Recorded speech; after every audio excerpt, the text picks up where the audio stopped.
asalaamaaleykum mbokk yi tey ji kat juróom-ñetti fan ci weeru mars la muy màggal journée jigéen ñi ci àdduna bi ak jigéen ñi ANACIM yi fa ñuy commencé nag mooy wàllu xibaaru géej gi kat xaw naa am yëngu-yëngu parce que loolu depuis démb la gannax boo xam ne mi ngi fi mu nekk ñaari mètre ak genn wàll diggante Ndakaaru ba Ndar loolu mi ngi ci actuellement ci géej gi mën naa dem ba ci tey ji guddi gi jëm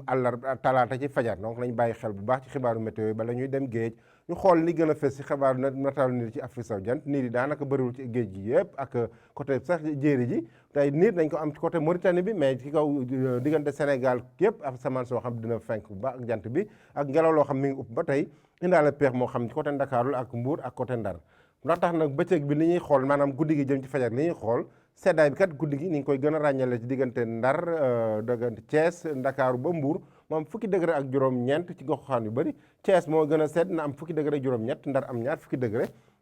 benn ba ñaar fukki degré ñaar ñu am ko ci goxaan yu bëri ci digg réew mi ñaar fukki degré ñeent ñu am ko fële ci Linguère ñaar fukki degré juróom benn dinañ ñu gën a avancé rek muy gën a tàng parce que ñaar fukki degré juróom benn nañ ko am fële ci Tambacounda ñaar fukki degré juróom-ñett ñu am ko Kédougou ñaar fukki degré ñeent ñu am ko diggante Bakel ak Matam ñu xool talaata bi nu muy tëddee ci maanaam tàngooru bëccëg bi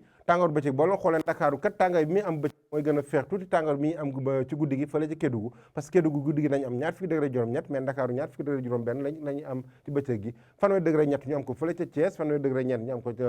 Mbour fanweeri degré juróom-ñeent Mbour fanweeri degré ñeent ñu am ko Ndar fanweeri degré ak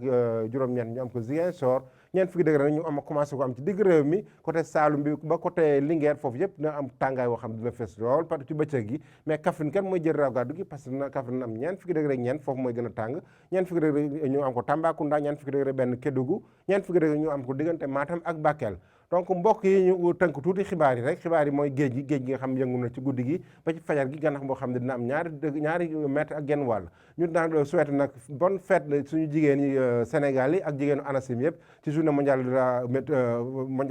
de la femme bi tey 8 mars 2021 ñu ngi leen jox dig daje ba suba ak jàmm wasalaam